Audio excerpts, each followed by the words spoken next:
Good morning, good Sunday morning. Just so you know, last night after I got done doing some videos and I got searching and I came up with some issues with uneven ground knives and the handles. And I looked into it further and looked deeper into my collection because my collection is over 100 knives, so there's a big variety. And I was talking yesterday and I said that we have Western handle knives that are ambidextrous handles, but the knives are right-handed or left-handed. And it becomes a challenge to identify what you're sharpening. This is a Fujiwara Kanafusa. Now it's called, I think, Suma. The name just changed. It's a different brand name now. Anyway, this knife is an uneven ground knife. One side is different than the other. It's described as 60-40. And then there are knives that are described as 90-10. And there are knives that are described as one-sided. And I went through that and I said that there's handles. We put handles on knives that say it's right hand and left hand. And some of them mean something and some of them don't mean something, so it becomes complicated. And I looked further and I said, you know, I don't see any wa handles, Japanese style, octagonal handles. This one is octagonal and it's rounded on the bottom. There's a lot of handles and I did a video on that. But as I'm looking and I'm searching through my collection, I thought I had an uneven ground chef's knife on a wah handle. This is a right hand VG10 solid. It's not a Sanmai. It's not a clad knife. It is solid VG10. This is a Japanese chef knife, JCK original Kagayaki. It's a 210 Kyoto and it is 60-40. And there is no way that you could pick this knife up without having some prior knife knowledge of knowing that you need to look at these things to see what it is. If you didn't have a piece of paper identifying the specs on this knife, and you picked it up, you'd need to know what you're looking at to distinguish that this knife is a 60-40. And I looked into it further. That this knife is a 70-30 grind on a octagonal handle. So there's nothing on this knife that identifies it as a right-handed knife, except for my knowledge to go looking at what I bought and look at the specifications and look at my collection and then identify what it is. See, that's what I started to say. I started collecting knives and buying knives and I knew that was somewhere uneven. I knew that some were not. But I really didn't know how to sharpen them, and I've been spending all these years trying to figure out how to sharpen stuff. And now I sharpen it well, but not necessarily correctly, theoretically, based on what the physical characteristic of the edge, because how the edge is shaped dictates how I would approach it to sharpen it. So I wanted to show you that I questioned it in one of the last videos I put up yesterday. I didn't put it up, I produced yesterday. I'm gonna put them all up today. I'm gonna try to keep them in the order and put this one at the end. But there are wah handles, Japanese style octagonal handles that do not indicate right and left, that are on right and left-handed knives. And the right and left-handed knife, the only way you can tell is by looking at the steel and knowing what to look for to see that they're different shape. Unless you put a caliper or a scanner or something that engineers use with that little ball that they can read the tolerance, and you go down one side compared to the other, that's the only way I think that you could actually see the difference in the shape. If I wasn't standing here and telling you that these are different shape and this is what you need to look for. See, all the knives look like they're the same, and then we pick them up and we buy them and we don't think about them. We clamp them up and we go to sharpen, and then we find our bevels don't match. And then we try to see, what did we do wrong? And it's not that we did anything wrong in our mechanical sharpening process. It's just we didn't understand what we're sharpening. And that's what my Sunday school knife talk is supposed to be. It's my search for the answers as I try to lecture and share and educate and talk about the different knives. So I did find a 70-30 in a wah handle. They do make more. There is more in this company. Why this company? I don't know. I did search and look for other companies that had wah handle knives that were uneven grind, and I hadn't come across them. But I did come across, in this same company, and I ordered it this morning, a knife that's identified as laminated, not clad, but laminated in a natural, a high carbon steel, Aogami Super. It's clad with stainless steel, laminated with stainless steel, and it's a 60-40 edge.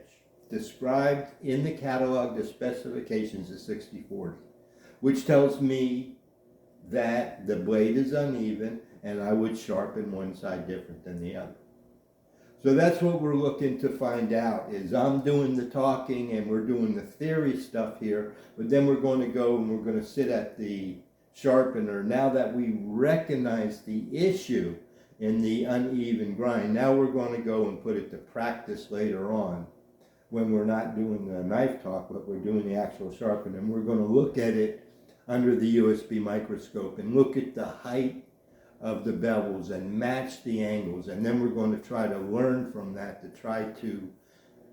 I want to learn from that to try to make a sharpening theory, a plan of attack for those kind of uneven grind knives. Instead of looking at each one individually, I want to try to make a rule, make a norm, explain the 80-20. Let's go through that real quick so I can show you. This knife is called the 70-30 from Sushin.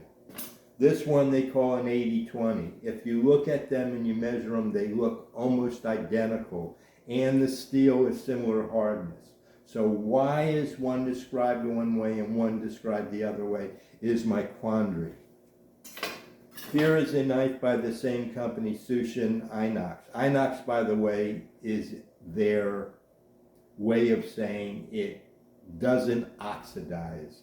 So these are the stain-resistant Scanvic steels, Scandinavian steels, and they make different hardnesses. This one is around the 60. So this knife is described as a 90-10. It is very thin and it looks symmetrical. It's not a one-sided knife, but the bevel is uneven. I looked at it, identified it. I can see a difference in the bevel height, but I can't see on this thin knife a whole lot of difference in the grind. So this one's called the 90-10, but it's not a single bevel knife, and if you look at the bevel heights, there's not something that looks like a 90-10 ratio of one side to the other. So that's the quandary. That's why I made this up. Here's a knife that I've had for a while. This is another one of the Fujiwara Kanafusos. These are either AUS 8 or AUS 10. I can't remember right now. This is a 180 millimeter petty. That's why I bought it, because it's a long, thin knife. I thought it was cool. I have sharpened this. It sharpens nicely. It uses beautifully. It cuts beautifully. But when I sharpened it, I was playing before I understood the ratios.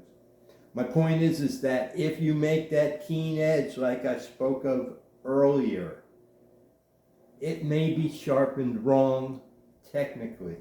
That is, I did not understand what I was holding, and I did not, in my opinion, I did not understand what I was holding. I did not apply an edge that was consistent with what I saw. I didn't have that understanding. I didn't know yet what I was looking at. But when I sharpened this knife and this knife, let me see, I got any others, just these two, and this one. I was not aware that these were 70-30 grinds.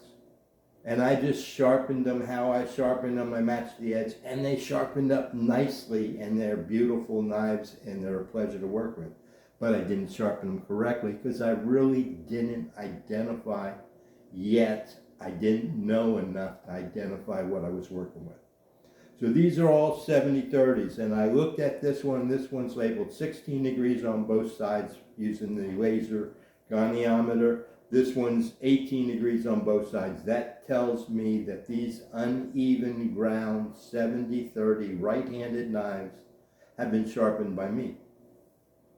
Here's another one. I didn't take the reading on this one. That's the Long Teddy. Beautiful knife for the price. So I went looking further because here's the quandary. Here's the problem. I cannot form an opinion. I cannot form a rule. I cannot make a general statement about uneven ground knives and sharpening them based on one maker's knife.